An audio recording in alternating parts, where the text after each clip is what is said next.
Hello, Admirals!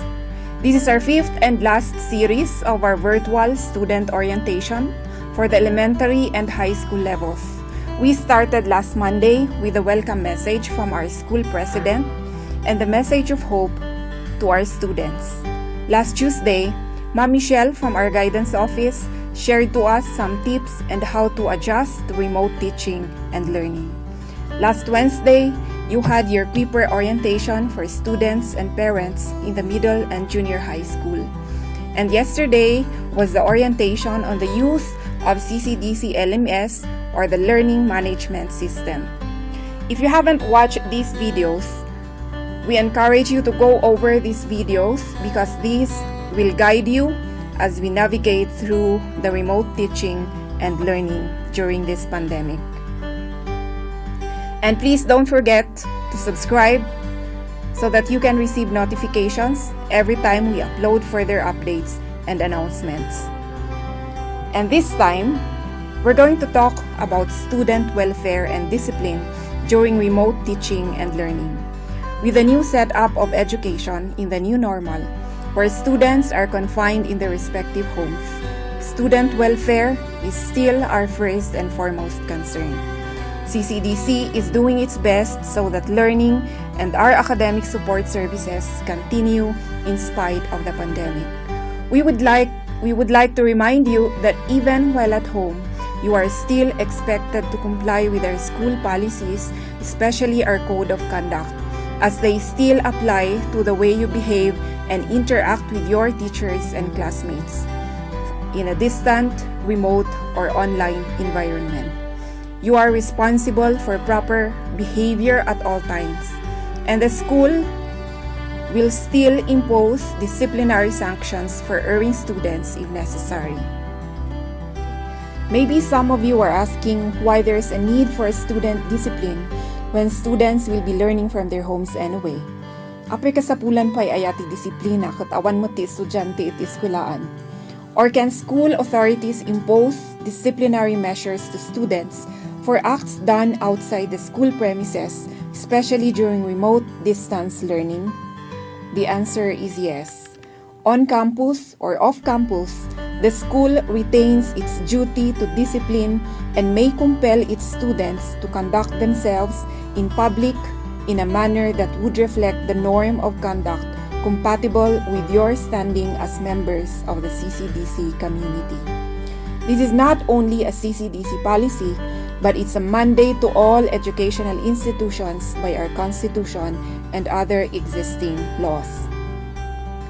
Our Constitution provides two objectives of Philippine education.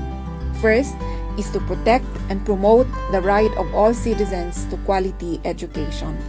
The second objective is to strengthen ethical and spiritual values, develop moral character, and personal discipline. In a case decided by the Supreme Court, it said that a college or any school for that matter has a dual responsibility to its students.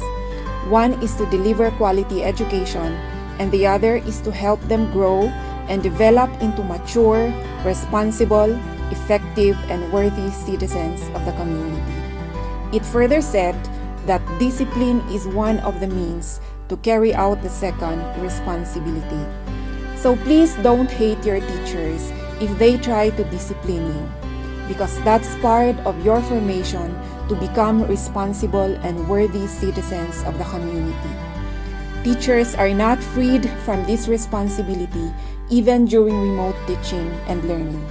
They are your second parents, exercising special parental authority, and they will use discipline to correct, to motivate, and guide you to follow the right way.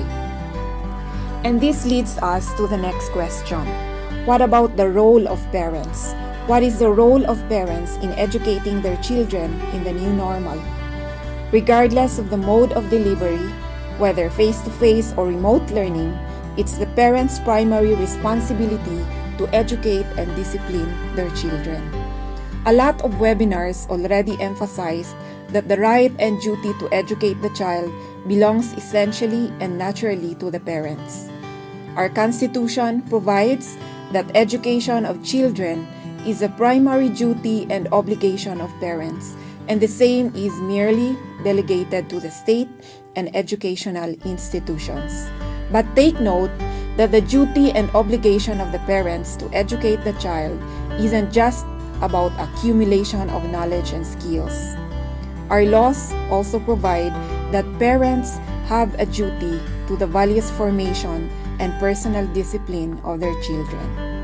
Our family code provides that parents and those exercising parental authority shall have, with respect to their unemancipated children or wards, the right and duty to provide them with moral, spiritual guidance, inculcate in them honesty, integrity, and self-discipline.